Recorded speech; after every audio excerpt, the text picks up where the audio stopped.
Assalamualaikum warahmatullahi wabarakatuh. Selamat pagi Bapak. Saya Dr. Hendra yang bertugas pada hari ini. Ada yang bisa saya bantu? Oke, pemeriksaan kelenjar tiroid. Baiklah, pada pagi ini saya akan melakukan pemeriksaan kelenjar tiroid pada Bapak. Apakah Bapak bersedia? Oke, bersedia. Kemudian pemeriksaan kelenjar tiroid ini meliputi inspeksi, itu dengan melihat, palpasi itu dengan meraba, perkusi itu dengan mengetuk, dan auskultasi itu dengan mendengarkan dengan stetoskop. Sebelum pemeriksaan kita harus sediakan peralatan yaitu stetoskop dan 1 gelas air minum. Baiklah, sebelum melakukan pemeriksaan saya akan cuci tangan 6 langkah. Oke, setelah pemeriksaan Bapak silakan duduk di tempat pemeriksaan.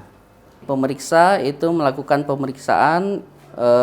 Pasien dipersilakan duduk di ruangan yang terang dan penyinaran cahaya dari belakang pemeriksa. Pertama kita lakukan pemeriksaan, ya Pak, menghadap ke saya dan leher sedikit ekstensi.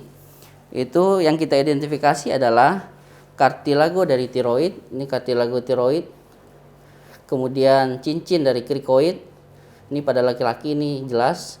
Kemudian adalah musculus sternocleidomastoideus. Oke, setelah kita identifikasi tadi, kemudian pasien kita berikan air minum. Pak, ditelan minumnya. Jangan ditelan air minum, taruh di mulut dulu. Oke, taruh di mulut dulu. Kemudian kita identifikasi. Silakan menelan air, ditelan.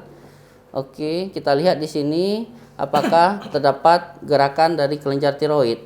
Jika terdapat pembesaran dari kelenjar tiroid, maka dilihat apakah ada perubahan warna apa tidak. Kemudian perubahan warna kulit atau jaringan parut. Pada pasien ini tidak terdapat pembesaran kelenjar tiroid. Kemudian jika terdapat pembesaran kelenjar tiroid, maka kita observasi atau ukur dari ukuran dari kelenjar tiroid tersebut. Kemudian simetris atau tidak, dan adanya massa di tempat lain atau tidak. Kemudian inspeksi di leher bagian bawah itu atau sternum bagian atas, gunanya untuk melihat apakah ada dilatasi dari vena atau pembuluh darah vena. Kemudian kita lakukan palpasi. Palpasi dapat dilakukan dengan 2 tahap atau 2 cara, yaitu dari depan bagian depan pasien dan dari belakang pasien. Yang pertama kita lakukan palpasi dari bagian depan. Pak, silakan sedikit ekstens tengada. Oke. Kalau kita melakukan pemeriksaan di bagian depan itu dengan menggunakan kedua ibu jari, ya, kedua ujung jari kedua tangan.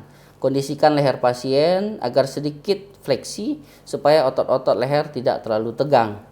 Pemeriksaan dari depan itu berdiri depan pasien, kedua ibu jari pemeriksa diletakkan di tengah trakea. Oke, sini. Kemudian di daerah krikoid untuk melokalisasi dari isthmus tiroid dan lobus piramidal yang meluas ke atas dari isthmus. Palpasi lobus kiri dilakukan dengan ibu jari kanan, palpasi lobus kanan dilakukan ibu jari kiri. Kemudian pasien disuruh menelan. Silakan menelan, Pak. Oke. Saat disuruh pasien menelan, kemudian lakukan palpasi. Ulang lagi, menelan, Bapak. Oke, lakukan penilaian.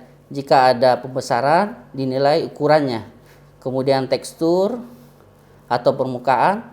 Setelah itu konsistensinya, kenyal, lunak atau keras. Kemudian ada nodul apa difus. Setelah itu apakah ada nyeri tekan? Ditekan nyeri, Bapak?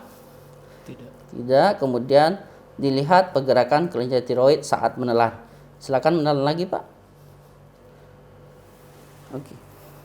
Oke, sekarang kita palpasi dari arah belakang. Itu pemeriksa berdiri di belakang pasien dipersilakan duduk dengan leher sedikit ekstensi. Silakan sedikit tengadah, Bapak. Oke. Kita melakukan palpasi yaitu dengan 4 jari, yaitu jari fiksasi, jari 2, 3, 4 dan ibu jari sebagai fiksasi. Tengadah, Bapak. Oke. Lakukan palpasi saat pasien menelan. Silakan telan, Pak. Nelan yang ludahnya, oke. Atau disuruh kasih segelas air, disuruh menelan. Silakan nelan, Bapak. Oke. Pasien disuruh menelan. Saat pasien menelan dilakukan palpasi yang dinilai adalah sama seperti tadi, yaitu ukurannya.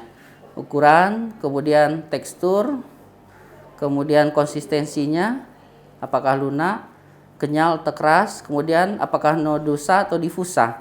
Kalau nodusa itu batasnya tegas, kalau difusa batasnya tidak tegas. Kemudian kita lakukan sedikit penekanan, apakah nyeri Bapak? Tidak.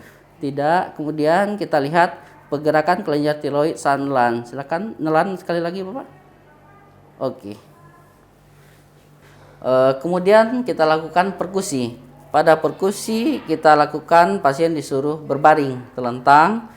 Kemudian ini kita lakukan perkusi, kita curigai adanya tiroid retrosternal. Itu kita perkusi di atas manubrium sterni. Jadi kita identifikasi dulu manubrium sterni. Ini manubrium sterni. Kemudian kita lakukan perkusi di atas manubrium sterni. Itu kita perkusi, kita dapatkan jika terdapat tiroid retrosternal, maka akan terjadi perubahan dari sonor ke redup atau sonor ke peka dari satu sisi ke sisi yang lainnya. Sonor nanti kalau dari tiroid ini jadi redup atau peka. Kemudian sisi satu lagi, sonor, perkusi, sonor, sonor. Jika terjadi perubahan ke redup atau peka, maka curiga ada tiroid retrosternal. Oke, berikutnya adalah auskultasi dari kelenjar tiroid. Auskultasi pada kelenjar tiroid itu menggunakan stetoskop dengan sisi belt, ya. Jadi kita pasang stetoskop, kemudian kita pindahkan ke sisi belt. Ini sisi diafragma, ini sisi belt. Itu kita dengarkan bunyi yang muncul dari setiap lobus tiroid tadi. Itu lobus kanan, lobus kiri. Jadi kita dengarkan lobus kiri pasien, kemudian dengarkan di lobus kanan pasien.